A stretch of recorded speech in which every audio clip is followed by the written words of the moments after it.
nearly 2 years ago has been narrowed down to just two when Bellator MMA featherweight world champion Patricio Pitbull takes on unbeaten AJ McKee at Bellator 263 in just what might be the biggest fight in Bellator MMA history. My name is Brian Campbell, and welcome into the Bellator 263 press conference.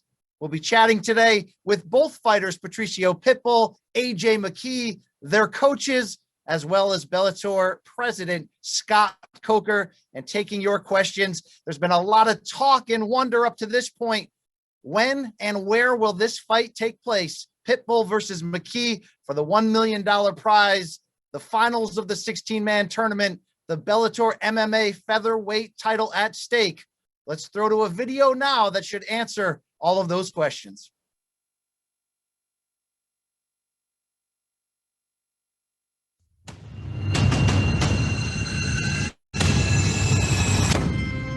The mercenary claims another victim. It's the power of Pitbull that is indescribable to people at the featherweight division. You can make the case that really the best 145-pound fighters in the world are inside of this Bellator MMA roster. 16-man tournament. He's saying who wants to fight him? I think everybody wants to fight him. The reigning two-division Bellator world champion, Patricio. There's no advantage to being the champion. You have to defend that belt each step along the way. All killer, no filler, one top contender after another, survive and advance, all those cliches there. And that's exactly what Patricio Pitbull did to get to this point. World Grand Prix on notice. Presenting the defending Bellator featherweight world champion. He's very good. He's very dynamic. I like his style. But he's not better than me. Number one in the world. Pitbull goes through to the finals, and then McKee gets a win over him. I mean, you want to talk about coordinations? You want to talk about journeys? How do you stop that guy? On the tap out, McKee. It's nothing personal, but I'm the new era. I'm the new wave. The finals of the featherweight Grand Prix. There you have it. Patricio Pitbull will take on AJ McKee.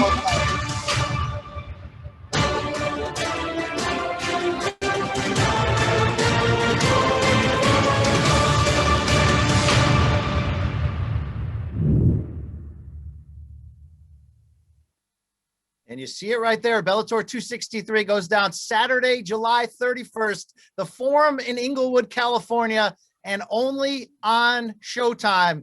Tickets go on sale this Friday, June 18th, with a limited pre-sale Thursday, June 17th. Let's bring in the architect of the tournament and this big fight we can't wait for. It's Bellator MMA President Scot Coker. Scott, always great to chat with you, especially ahead of such an anticipated fight. And not only does this fight mark a showcase in one of the sport's deepest divisions and two of the brightest stars in it, also for Bellator, it gets you back on the road outside of trips to Milan and Paris last fall. You've operated shows during this COVID era inside the fight sphere at Mohegan Sun Arena in Connecticut. You'll be back on the road here at the Forum in California. How does it feel after 20-plus events to be traveling again? Yeah, I tell you, Brian, this is a great moment. This is, to me, the relaunch of the Bellator brand and going back to, what we know is normal in California, which is a very strict state for COVID. They finally released all the colors and got rid of all the blue and the red and the yellow and purple. And now it's back to, be pre-COVID days. So we're excited. We're excited to be in California. We're excited to go back to the Forum where we've had so many great fights. And it's going to be an amazing event. And my staff is excited. The fighters excited. I mean, when you think about live sports needs fans, and they need that energy. And then we felt it last week at the Mohegan Sun, which has been amazing partners for us. But it's time to travel. It's time to get on the road. It's time to get back to what Bellator does best, and just put on these great fights, touring from city to city. And then starting on July 31st with the Forum with an amazing fight, like you said, the finals of the tournament. This is a fight I personally can't wait to see. And I'm really, really excited about this event. I mentioned you were the architect of this tournament, but that just means collecting the 16 names and giving the platform for these fights to take place. The fighters themselves determine the matchups through a unique fighter lottery. And obviously it was up to them to survive in advance to set up this matchup. In your heart of hearts, when you looked at the field to begin with, if I could have told you Pitbull versus McKee would have been the final, what would your reaction have been? I mean, listen, this is the fight that everybody wanted to see. And we had so many great athletes in this division that we went through this lottery system. And then we had this great event where, the fighters picked. But at the end of the day, my heart was going, boy, I really hope that it's McKee and Pitbull at the end of the day. Because think about this, when we signed McKee from no fights to where he is today, he's grown to an amazing fighter. And 6 years ago, when McKee started on his 17-0 run, Pitbull was our champion back then. So you're talking about the OG versus the new guard, and let's see what happens. We saw a tease in that video for this Bellator 263 full card, which of course, Saturday, July 31st on Showtime. Pretty loaded matches up and down, including on the preliminary card alone. What can you tell us about these high ranking and high stake fights? Well, I tell you, this is, like I said, this is going to be our relaunch of the Bellator brand, going into a big stadium like this and getting back to some type of normalcy. And I when I think about what we have to do, our job is to put the best fight card that we can put together. And the fights that you saw, on the tape, that's just the beginning. This fight from top to bottom is going to be stacked, and we'll have exciting announcements coming out every week over the next 3-4 weeks, going into the LA fight. Thank you so much, Scott. We're definitely looking forward to this one. Let's bring in the coaches to start to get an inside look at this matchup ahead of time, representing Team Pitbull Brothers, the head coach, one of the most flamboyant men in the sport today, captain himself, Eric Albarracin, and of course, Team Body Shop head coach, the father, the trainer, the accomplished mixed martial artist himself, Antonio McKee. Gentlemen, thank you so much for joining us. Eric, I want to start off with you. As the coach of the great Pitbull, the pound for pound #1 in Bellator today, it's a challenge when you're the champion entering this tournament because you get no advantage. What is your reaction to the 3-0 run your fighter, Patricio Pitbull, has put forth up to this point to reach the finals? Patricio Pitbull's had a bullseye on his back since I think he's been the champ in 2014 when he beat Patrick Curran. And the run is exactly how we planned. We were the matchmakers. We sent Darren Caldwell over to the other side to take out some of those young bucks, and he did. And then he met up with AJ, and AJ took him out. So I think this is the exact perfect fight for this finals. The young up-and-coming undefeated champion, and like you said, the OG, the pound-for-pound best fighter on the planet, Patricio Pitbull. It's going to be the greatest fight in Bellator history.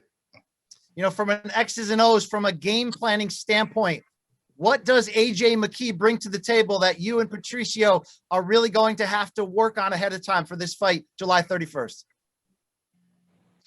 I think he's very young in the game. So still, as he's 17-0, he's still young in the game.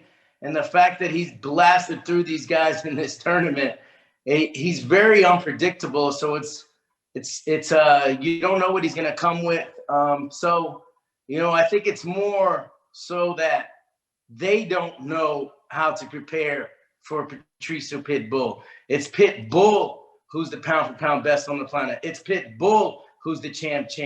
It's Pitbull who has the best coaches in the game. They don't know how to prepare for that. So I think although AJ is very unpredictable and he's finishing champions out there in pretty fast fashion, I still think it's Pitbull's he changes and evolves every fight. You could prepare for him. You may think you have the answers, but we're going to change the questions. Antonio McKee, your rebuttal, sir. Am I on the scene now?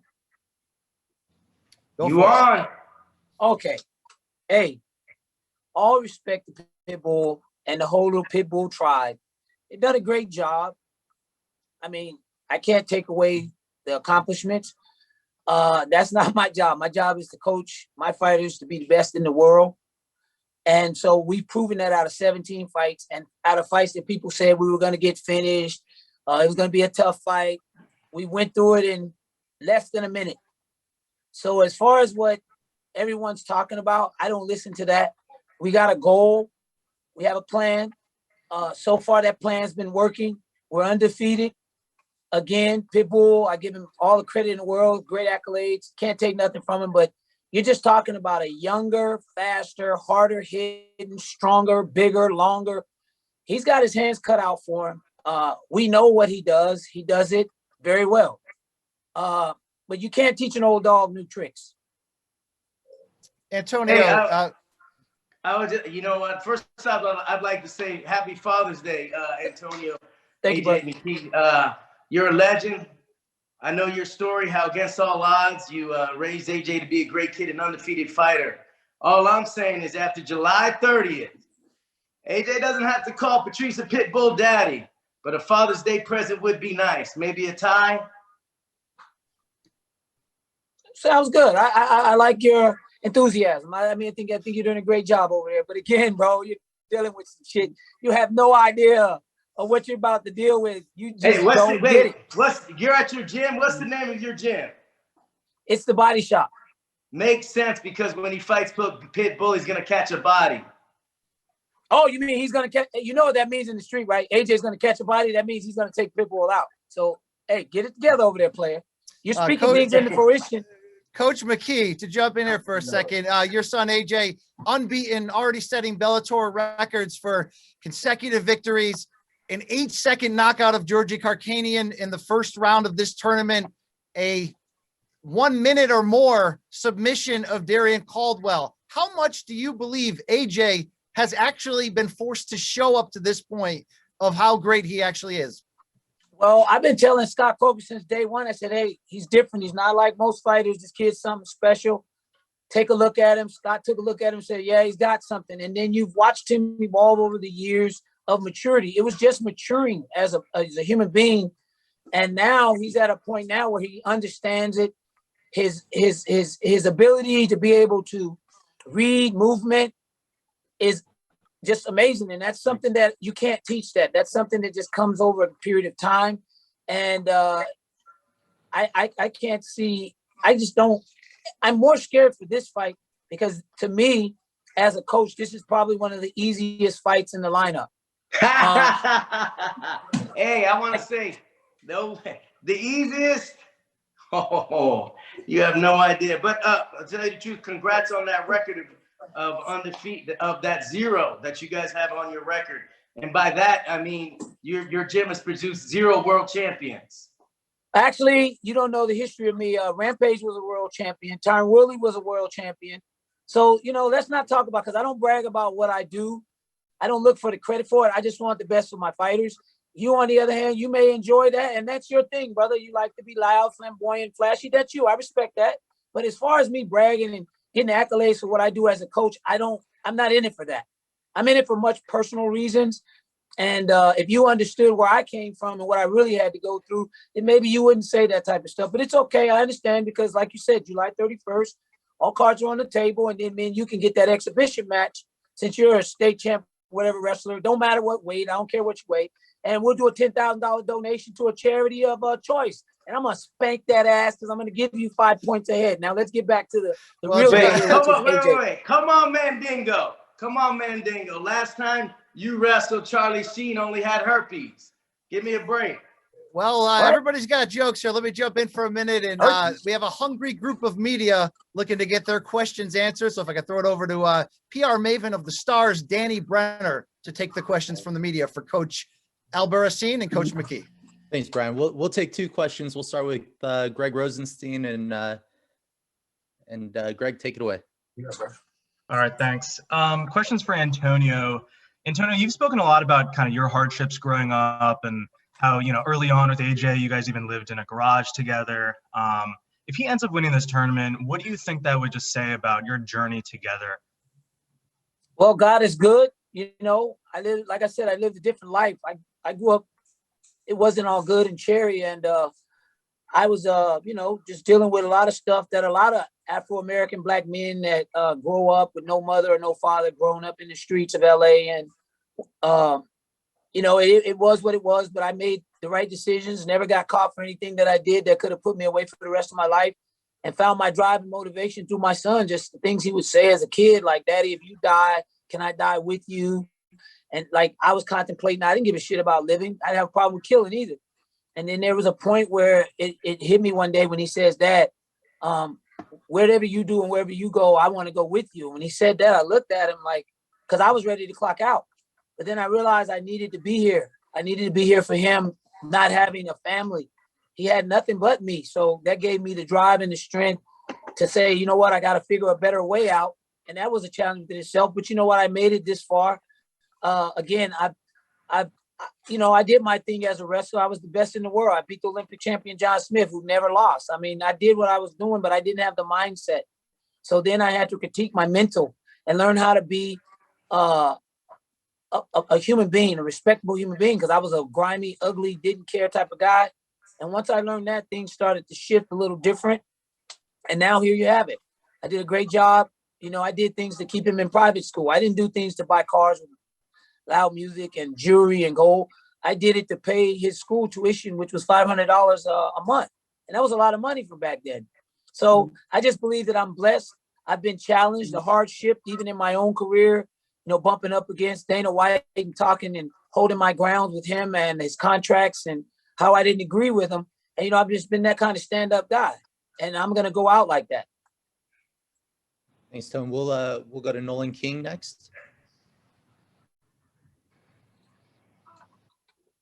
Hey, Antonio. Quick question. I heard you say earlier that you thought Patricio was one of the easier fights. What makes you say that? What do you see that makes you think that this is one of the easier matchups for AJ? Well, one, the range. And range has a lot to do with, a fight and understanding movement and gauging that range. He's been fighting the same way for quite some time. I don't think you can change it in 8 weeks. I don't think you can change it in 10 weeks. I don't think you can change it in 2 months. We've been training for this since day one. We have a very unique style that he hasn't seen before, and he's been doing it on and off. And I just think it's just going to be too overwhelming, and he's got to close the distance. And what are we worried about? Wrestling? You want to wrestle? We're not worried about wrestling. He'll struggle no matter where this fight is. He won't be able to relax. So with that being said, as far as speed and power, only thing we're really concerned about is making sure that USADA steps in and make sure these fighters do drug tests. Because, a fighter being at his age, not accusing him of anything, but I look at pictures of him in the past and I look at pictures of him now, and I'm a 51-year-old man, and you see this shit, I'm yacked up, and this is all natural hard work. But let me tell you something, to maintain that type of muscle genetically, it's a lot harder for others versus someone, people of color, not to bring color into it, but genetically it's a little different. So I'm just looking forward to USADA just making sure we get those good tests and everything's great, because we're going to pass all the tests. In fact, you don't worry about USADA. You should be worried about that wrestling defense. You should be worried about that wrestling defense. You're not Israel's Adesanya's baby got better wrestling defense than AJ. Stop. You don't have a better wrestler than Joey Davis in your whole camp. Only person that Joey had any type of struggle with, and he came out on top, was Usman, who's the UFC champ. Other than that, he's walked through everybody. And so you think a guy that's 4'9" can out wrestle a guy that's standing 5'11"? Like, do you do your math? 133, 4-time NCAA. No, not happening. Hey, you talking about? Come on, Joey Davis. You talking about? We got Olympic champions over here. I brought him to the Olympic Training Center. Let me explain something to you. Not all Afro-Americans grow up in an environment that would allow them to even go that far. It's not a matter of being black or white, but unfortunately, we come from a distressed life, and we're not afraid to talk about it. He grew up in the streets of Compton, drive-bys, AK-47s going through his house. He lived with me part-time. This kid had all odds against him. So, again, what you're talking about, Olympic-level wrestling and all, look, we don't have any of that. We got undefeated. We're just good at what we do. And when it comes to fighting and transitioning, we're the best at it. That's I hear it. AJ in the background. I think he should get in. He want to say something. He'll get his time. He'll get his time to talk. Don't invite me to a good time. Nolan, you had one more question for Eric, and then we'll get to the fighters. Yeah, Eric, AJ's fights recently in this tournament have been so quick. Do you feel like there's still things that you can pull out? Have you seen any flaws in his game that you guys feel like you're going to be able to expose? Yeah, you know what? They're there. We study them. You go back from his first fight in the Bellator all the way to now. You go back and watch what Coach McKee tells them in the corner. You watch their training. You study, and we have the best coaching staff in the game. We got Manuel Santana for karate. We got a 2-time Olympian and a world champion boxing coach named Everton. We have the Who cares? Disciples and their coaches. With, Who cares? Tudor. Who cares? The coaches aren't getting in the ring and fighting. They're not fighting. Your fighters fighting. Fuck your coaches. No disrespect, but we don't give a shit about that. Well, the coaches got to put the game plan together. That seems like the perfect transition. I think COVID-19 is like AJ's punching power. It's all a hoax. Special thanks to the coaches here. We're going to kick the guy then. Maybe we'll kick the guy. Maybe we'll submit him. We can do whatever we want to do. It's just a matter of what AJ reads. He's the reader here, not me. I'm just a coach. All right, Eric, Antonio, we appreciate your comments here. Let's bring in the fighters themselves who will take the cage. July 31st, Bellator 263, the world featherweight title on the line and the $1 million prize as Bellator Featherweight World Grand Prix champion. It's the champ himself from Brazil, 32-4. Number 1 pound for pound under the Bellator MMA banner, Patricio Pitbull. And of course, his opponent at 17-0, 26 years old, AJ McKee. Patricio, always great to chat with you. You're such an accomplished career, 2-division champion. When you look at the challenge across from you in AJ McKee, what do you have to focus on entering this fight? I believe that's a perfect fight. Because now finish this guy. Hey, your dial-up ain't working. Patricio, you've gone 3-0 up to this point in this tournament. You're fresh off a first-round submission win against Emmanuel Sanchez. Can you speak to your evolution in your game over the past few years in getting you to this point for this fight? Was just a patient, understand the kind of something like that. And now I'm a little bit older than the rest of my division, and I know the power that I have, how fast I am, and I'm gonna use this in my favor. AJ McKee, we mentioned, just 26 years old, unbeaten. This will be the brightest stage you have gotten to this point in your career. How excited are you, as I mentioned earlier, talking to your dad, to find an opponent who might be able to pull out of you everything that's under the hood? I think it's been a great journey, man. This is something I've dreamed of the entire time. Like I said, I've been calling Pitbull's name since I first stepped in that cage. He's ignored me, act like he don't know who I am. But at the end of the day, there's nowhere else to run. There's nowhere to hide. He's got to look me in my eyes, and we got to get down to the nitty gritty. So I'm looking forward to it, man. At the end of the day, everybody says I haven't been tested, and I'll agree. I haven't been tested, and I promise you guys, the day I do get tested, you're gonna see a different animal come out. So if that's the stick he wants to draw, then hey, that's for us to go in there and tango with. You know what I mean? But at the end of the day, like I always say, it's gonna be sweet like mango. Pitbull has become the face of Bellator MMA, 2-division champion, pound for pound best. But you're homegrown within this banner. You're already setting records up to this point. Do you feel like, in addition to the title, the tournament championship, the money, that it's almost like if you defeat Patricio Pitbull on July 31st, that you're the new face of the franchise? Oh yeah, definitely. And then I want to run it back for that second belt as well, just so we can like solidify that stamp on that. You know what I mean? So it's something before Connor did being the champ and so forth. Like these are all things I've said I'm going to do, and these are things that I'm going to do. So speaking into fruition, and now it actually coming to within the reach and being able to actually grasp everything and bring it all together. I'm ready, man. This has been a long journey, you know what I mean? And it's all here, you know what I mean? I went through the trials and tribulations and not wanting to fight, being in the cage and not wanting to fight to where I'm hungry again, to where I love it. I found the passion in what I do again. So it's going to be fun, man. Especially the long break, going through knee surgery and so forth. It's a lot has opened up in my mind within the past year and a half, 2 years. So I'm looking forward to going in there and doing what I do best, and that's put on a great show. You know, the mercenary does one thing: he signs a contract and he takes a person out. All right, let's turn it back to Danny Brander to welcome back the media for questions for the two fighters in the main event. Thanks, Brian. We'll get started here with Mike Heck. Your line is live. Hey, Patricio. Just a quick question for you. Antonio, AJ's coach, feels like you are the easiest draw in this entire tournament heading into this fight. I'm curious where you sort of put AJ in this tournament after the wins over Emmanuel Sanchez, after the win over Pedro Carvalho. Where would you put AJ in terms of your toughest test in this tournament?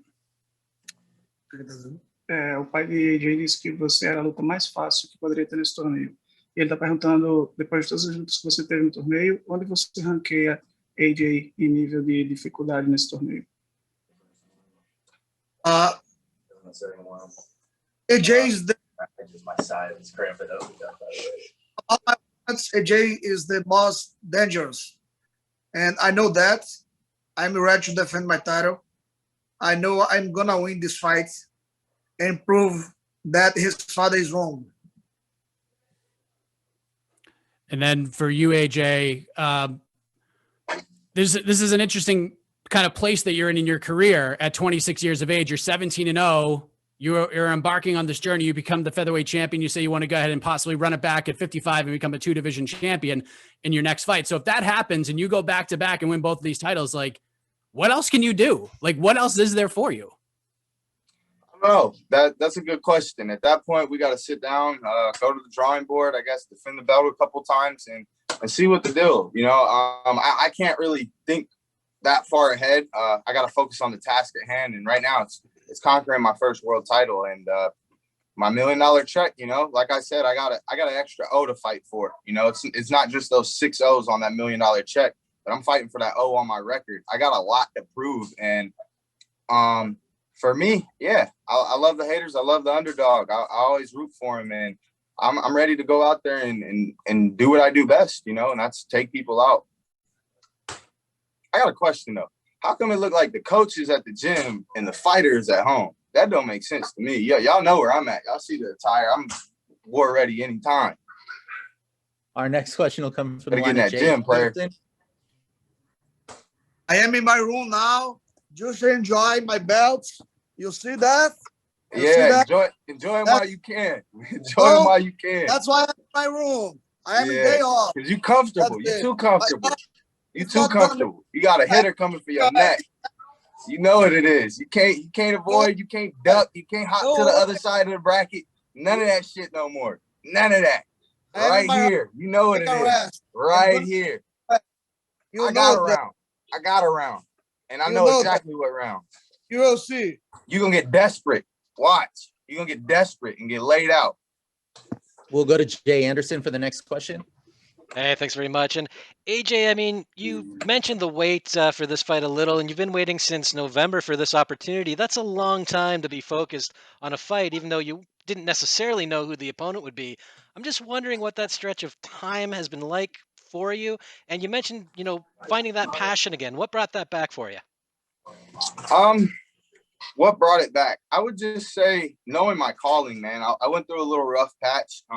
It probably obviously isn't nothing compared to the life my father lived, but we all have our trials and tribulations in life, and it's being able to grow in those and learn from it so you don't fall victim to the same stuff over and over and over. And for me, that was a big part. You know, I don't know, man. Since November, I've been calling Pitbull's name for 6 years. He's ignored and act like he doesn't know who I am. So for me, that automatically shows me something. Either you see fear in me, or you already know what the issue is and you're just trying to compromise somehow. So for me, at the end of the day, everything else is irrelevant. When we step in that cage, these are gonna do the talking, and that's what I'm waiting for. You know, that's what I've prepared for, and that's what I've looked forward to for 4 or 5 years. You know, you go to my interviews 5 years ago, I'm calling his name. AJ, who's AJ? You know exactly who the fuck AJ is. Don't sit here and play like you got amnesia, dog. You know exactly who I am, and you know exactly what I want and exactly what I'm coming to take. And that's why you're sitting in that room enjoying those belts right now, because both them mugs is coming home with me. And that's what it is. And Pitbull, he talks about that second fight, the lightweight title. Would that interest you? Let me say something, please. That's very curious because his father told us, I am the easiest fight. And I am telling you are, because we've been preparing for it since day one. That's where you fucked up. You've ignored me. You've ignored me and played your game. You can't ignore me. I'm coming. You are danger, and I am prepared for that. I'm ready for you. And I know. Yeah, you think you know who I am. You know who I am. And you know exactly who I am. You know who I am.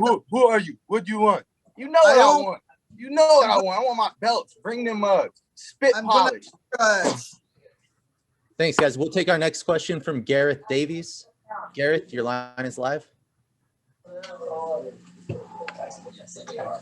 Good evening. Good evening to London, to Mr. Scot Coker, the fighters, and the coaches.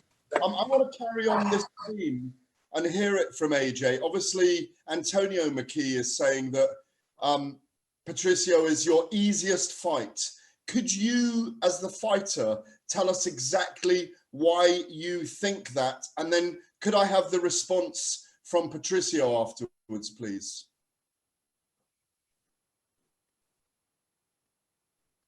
So, like I said, this is the fight we've prepared for since my first fight. You know, he's been that man since we've stepped in that cage. So just always preparing for him. And then once again, I got almost a foot longer reach on him. He's got to come to me. Then at the same time, okay, if he wants to wrestle, yeah, you got your gold medals and all, whoever the hell trains over there. But all that shit's irrelevant. You can wrestle. You can play hump my leg, and I'm going to do the same thing to you that I did to Pat Curran, to Cardwell, and everybody else. I'm comfortable off of my back. You know what I mean? Just because you're Brazilian, you got the jiu-jitsu. Well, I got that evolved jiu-jitsu wrestling. You know what I mean? I'm not just about to do a straight arm bar. I'm about to pull some finesse on that ass. You know what I mean? Whatever I hit you with, you're not going to see coming. So, oh my God. He's my guy too. That's beautiful. You are bigger and long. Oh, and I hit like a truck. 17 fights, 12 finishes, 10 in the first round. What's your stats look like? You got finishes, but how many you finishing in the first round? I don't care. I have finished in the 50th round. That's it. I have the power to begin. I got another question. How many times you didn't took an L? I beat people you lose to. Sorry? No one will beat me. No one. Ever. This right here, my mental, it's on lock. And like I said, I got the key to the game. McKee. No, you hear it? No. McKee. You are not complete yet. I'm gonna make you be complete. Yeah. You think I'm not complete. Yes, after defeat before, you know, you take a belt. One day you're gonna be the world champ. Not now. AJ, can I ask you? You know that one day it will be July 31st. AJ, at the Forum in Los Angeles, while everyone roars my name, and you'll be laying on the ground, flatline. I'm gonna beat you for your crowd. You think that? Be ready for that. Be ready for that. AJ, we'll take one more question from Gareth, and then we'll move on to our last question after that. Let me just ask you to clarify this then, AJ. Obviously, you're incredibly confident. As you said, you've had Patricio as a target for a very long time.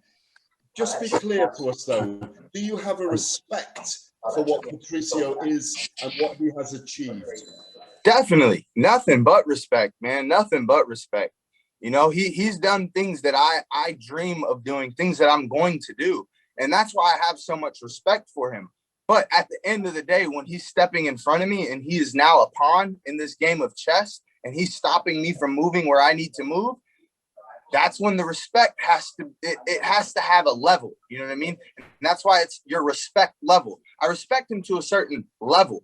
And the level of respect that doesn't come back, that just fuels my fire. You know what I mean? And that's what I said. You can try to ignore me. You can try to act like who I am, and you don't know who I am. But at the end of the day, when we both hop in that cage, I don't give a fuck what his coach does, what none of his teammates do, or no one else. He's going to deal with someone he's never dealt with before. Fight on the division. I know that. I know that. I know who you are. Okay. You are the most dangerous. And I'm going to beat you. I know you are dangerous. Stop saying that.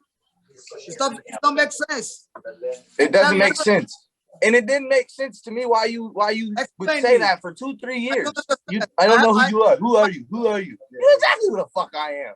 Let's keep it real, bro. I'm the young goat, and I'm coming for everything you got. So you tried to ignore me, and that's why you switched all the good fighters in the tournament to one side of the bracket, hoping Cardwell could do something that you didn't want to do, because you knew you couldn't fucking do what he was going to do wrestling-wise. So you wanted to see, oh, what's Cardwell going to do? Can Cardwell take him down? How's that going to finish? And look at how that turned up for him. 1 minute and 11 seconds. 1 minute and 11. Pay attention to the numbers. 1-1-1. Because that's what I am. I'm number one. One in the world. Think about the drawing. Number one. I'm number one. Since day one. You've been protected, but your time's over, dog. I'm coming for your neck. I told you, that leash and a kennel. I'm taking your ass to the pound, dog. That's it.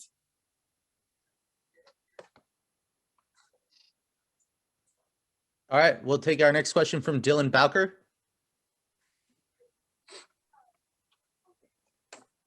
Hey there, appreciate you making some time. My first question is for AJ, because your father was talking about some of the difficulties you had in your upbringing. You also were talking about just reigniting the fire in the context of your fighting career. Can you even encapsulate it and put it into words how it feels to be readying for this, $1 million Grand Prix final title bout?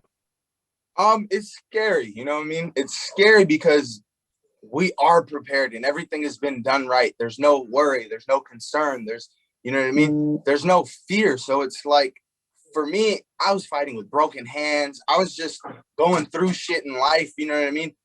But never expose that to anyone. I'm gonna just do what I gotta do, you know what I mean? That's the mentality that my dad's always put in me. Do what you gotta do. Don't complain about the shit. Man up, take it the way it is, and keep it pushing. So at the end of the day, I'm not worried, you know what I mean? I've been preparing for this fight since the Cardwell fight. I already knew what Cardwell was gonna do. He was gonna come out, I was gonna hit his ass, and he's gonna go into wrestle mode. That's exactly what happened. So like I've said, this has been the fight for 17 fights that I've prepared for. He hasn't paid attention to me for 17 fights. He's ignored me for about 10, and then the last 7 realized, oh shit, this kid's the truth. Let me get prepared. It's not enough time, man. I'm 10 fights ahead on game planning on that ass. So at the end of the day, I'm ready to just go in there, man, and do what I do best. I could have fought last month. I could fight right now. I could have fought a year ago. You know what I mean? So I'm just ready. I'm ready. I'm glad the contract's finally signed. I'm happy to see his name on it. And hey, we make this a family affair ass. I don't care. Everybody could get this smoke, because with smoke comes fire, and I'm bringing it. And just as a quick follow-up to Patricio, if I could, because you seemed like you had a level of respect for AJ McKee in the context of the Grand Prix field. I'm kind of wondering how AJ McKee ranks to you in terms of just your total MMA resume and just all the fighters you've competed against. Acho de AJ e todos os adversários que ele competiu até agora. In the beginning of his career, I think it's normal. He was face guys from level baixo, low level, but now fought against tough guys. I enjoying all these years training and put on his mind that he was my belt. And I know that I'm watching this. So I still here as a champion, and I'm gonna still as a champion of this fight. You will see that. Thanks for taking the time, guys. All right, and we'll take our very last question here from the line of Steven. Your line is live.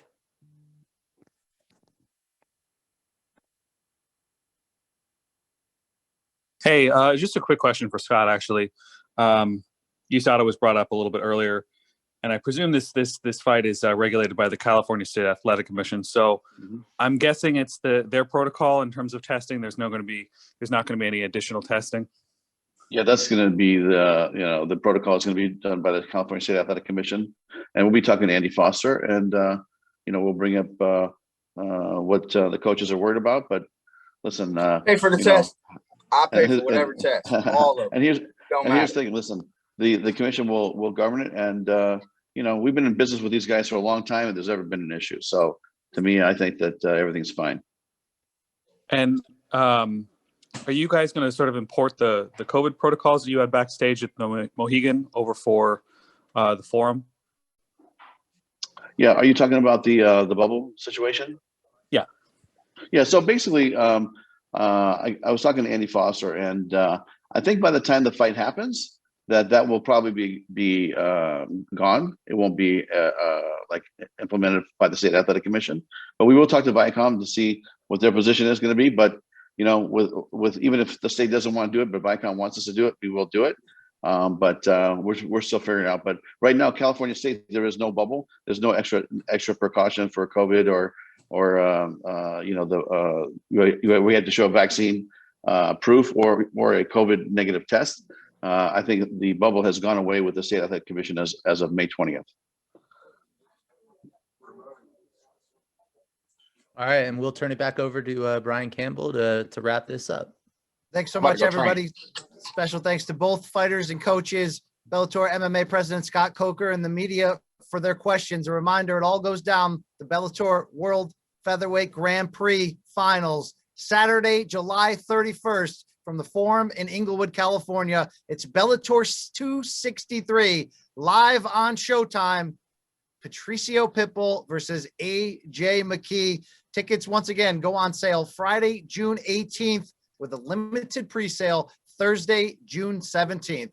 Thank you so much for joining the Bellator 263 press conference ahead of Pitbull McKee. Look forward to seeing you at the fight Saturday, July 31st. My name is Brian Campbell. Thank you so much.